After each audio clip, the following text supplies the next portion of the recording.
Mesdames et messieurs, ici Chage et on se retrouve aujourd'hui pour parler des spoils du chapitre 1095 de One Piece. Pour l'instant, on a juste les premiers spoils et tant mieux pour moi, dans le sens où je préfère découvrir le chapitre en entier une fois qu'il est sorti, même si je me tiens rapidement au courant des spoils pour commencer à réfléchir à des théories ou autres. Et aujourd'hui, on fait ça sous ce format, vu que, je sais pas, je suis posé. Donc, parlons de ce chapitre 1095 après le 1094 qui nous avait montré, et quand même, ça a été la grosse révélation. Gorosei démoniaque, ça c'était quand même un gros truc, je pense que ça aura marqué les lecteurs de One Piece. Ça y est, le débat Amiral Yonko, il commence déjà à partir en mode mais non, si un Gorosei est égal à un Yonko, alors ça veut dire que l'amiral est en dessous. Mais pour l'instant, on n'en est pas encore là, on n'en est pas encore là.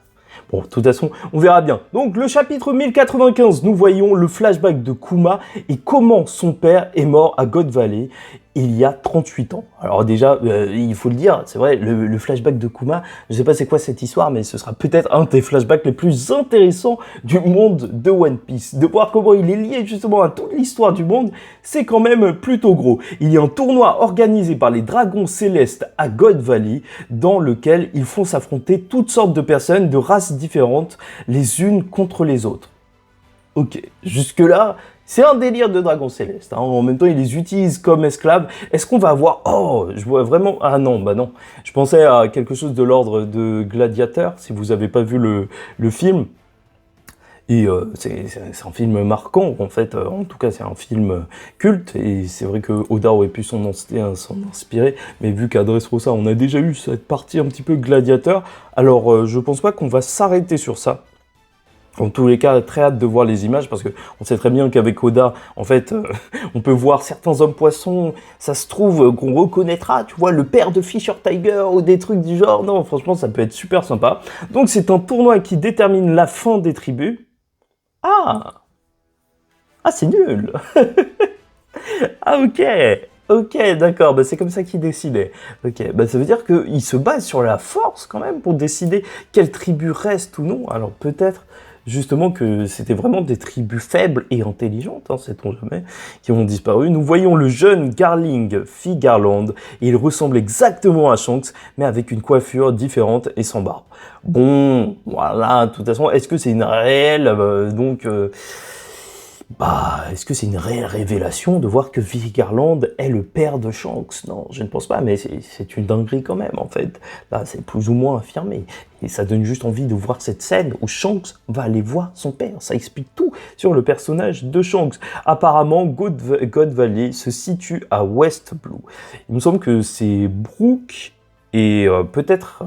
Robin qui viennent de West Blue. Donc ça peut être extrêmement intéressant dans le sens où, bien sûr, on a Brook dans l'équipage. Parce que Brook est très vieux. Voilà. Ne parlez pas de Robin. Robin, elle a son âge. Mais Brook, lui, donc, il a pu peut-être justement voir et même entendre parler de God Valley. Enfin, là, c'est vraiment le moment où Brook il pourra briller en racontant les histoires de l'ancien temps. Moi, j'ai très hâte qu'on ait un retour de lui. Et la race de Kuma est révélée. Comme quoi, Kuma, c'était pas un être humain depuis le début. Et c'est plus intéressant même de savoir ça, que Kuma, il a une race spéciale, parce que ça explique aussi pourquoi le gouvernement mondial l'aurait utilisé comme un cyborg. Oui, peut-être que sa base, en fait, son corps, il est vraiment adapté à ces modifications génétiques, enfin, ces modifications cybernétiques, je crois qu'on dit.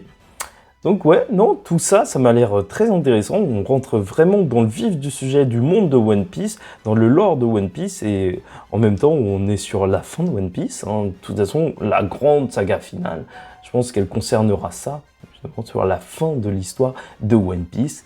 Et ça va être beau. N'hésitez pas à me dire ce que vous en pensez en commentaire de tout ça. Likez ou dislikez la vidéo.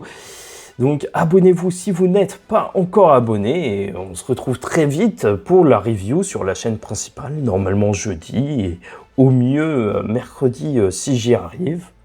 Mais j'y arriverai pas parce que ça sortira dans la journée et je prends du temps à faire mes vidéos. Mais voilà. Donc, tout ça me semble plus qu'intriguant. Très hâte de voir ça en images. Allez, je vous dis ciao tout le monde et surtout paix sur vous.